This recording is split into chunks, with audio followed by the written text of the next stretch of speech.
देखिए दोस्तों, मैंने अपने बच्चे को स्टार्टिंग में कैसे पढ़ना सिखाया है।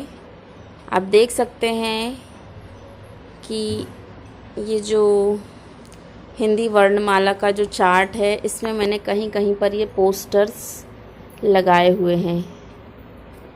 एक्चुअली ये पोस्टर जो है, मैंने सारे जो ये फ़ोटोज़ हैं, जैसे ये अनार का है तो जो अनार की फ़ोटो है इस पे उल्लू पे, और ये ऋषि, इमली, औरत, इन सभी पे जो है मैंने ये जो पेपर्स हैं ये चिपका दिए थे।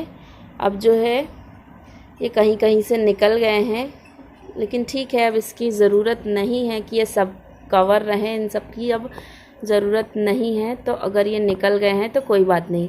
तो सेम ऐसे ही मैंने अल्फ़ाबेट्स का जो हिंदी वर्णमाला का जो चार्ट होता है उस पर भी ये कलाकारी मैंने खुद से करी थी। मैं आपको दिखाती हूँ। ये देखिए, ये जो अल्फ़ाबेट्स का जो चार्ट है, यहाँ पर भी मैंने यही किया था। जो सारे जो भी ये फ़ोटोज़ है, जैसे ए फॉर एप्पल, तो मैंने सिर्फ ए को छोड़ दिया और एप्पल जो है इसको मैंने न्यूज़पेपर से या स्टिकर से कवर कर दिया। न्यूज़पेपर लगा के मैंने इन सब को एक पतला सा इतने साइज़ का न्यूज़पेपर ऐसे काटा लंबा सा और इतने पर कवर कर दिया। ये सारे अल्फ़ाबेट्स मैंने इन पर कवर कर दिए। अब मैं बताती हूँ कि क्यों मैंने ऐसा किया। मैंने ऐसा इसलिए किया क्योंकि जब मेरी बेटी जब शुरू में जब मैंने उसको ये अल्फ़ाबेट्स और ये हिंदी वर्णमाला जो है अनाराम और ये जब मैंने इंट्रोड्यूस कराया, तो मैंने देखा कि वो इनको रोज़ खेलते कूदते घूमते फिरते कमरे में उसको बहुत अच्छा लगता था ये पढ़ना। तो वो ये एप्पल को देख के एप्पल, बॉल, कैट को देख के कैट, ये वो सब सीख गई, वो फटाफट सीख गई। अब उससे जब मैं कुछ भी पूछती थी कि बेटा एप्पल कहाँ है, तो वो मुझे फट से बता देती कि मम्मा ये है एप्पल, मम्मा ये है ग्रेप्स, मम्मा ये है काइट, मम्मा ये है लॉयन। तो फिर मैंने सोचा कि अरे वाह, ये तो बहुत अच्छा है, इसे तो सब कुछ आने लग गया। लेकिन फिर जब मैंने उसे दिखाया, मैंने उसे जैसे कहीं और, जैसे कि ये लिखा है ए, अगर मैं उससे पूछती हूँ कि बेटा ये क्या है, तो वो मुझे बता ही नहीं पाती थी कि ये क्या है। तब मुझे समझ में आया कि एक्चुअली प्रॉब्लम क्या है, वो क्यों मुझे नहीं बता पा रही। वो तो इन सब फ़ोटोज़ को देख के अल्फ़ाबेट्स जो है सीख गई थी। तो मुझे उसे सिखाना था A for Apple alphabet. A for Apple जो है, ए जो है वो दिखता कैसे है, एप्पल तो उसे पता है, लेकिन ए कैसा होता है, बी कैसा होता है, ये मुझे उसे बताना था।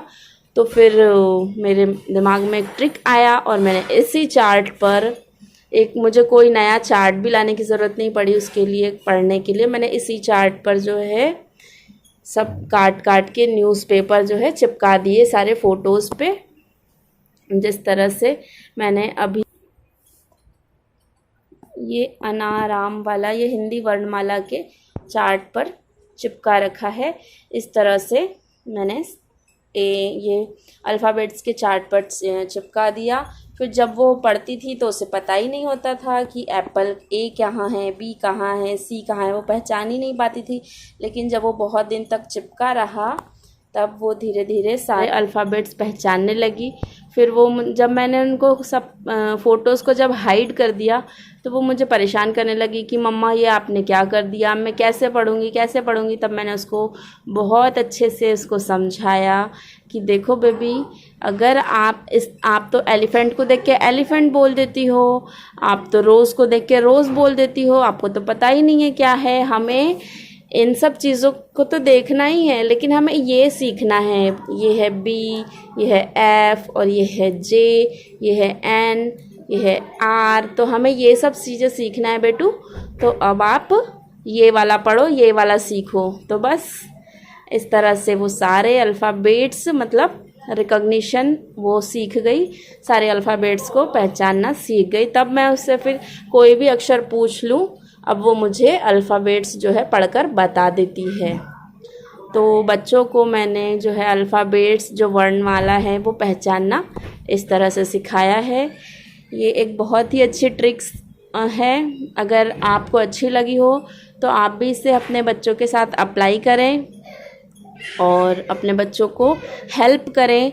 और हाँ, आप अगर ऐसा करते हैं, जैसे आप चार्ट के सारे फ़ोटोज़ को आप हाइड अगर करते हैं, तो आप अपने बच्चे को मेंटली उसे बहुत अच्छे से प्यार से एक्सप्लेन ज़रूर कीजिएगा कि बेटा ये बहुत ज़रूरी है। अभी मैंने सब कुछ छुपा दिया है, अब पहचानो आप सी क्या होता है, सी कैसा होता है, जी कैसा होता है, एल कैसा होता है, अब आप सब पहचानो।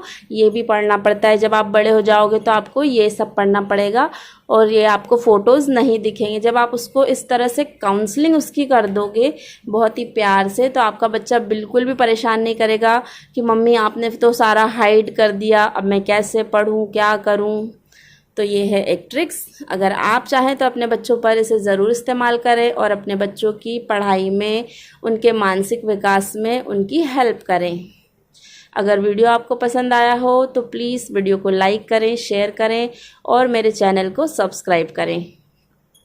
धन्यवाद।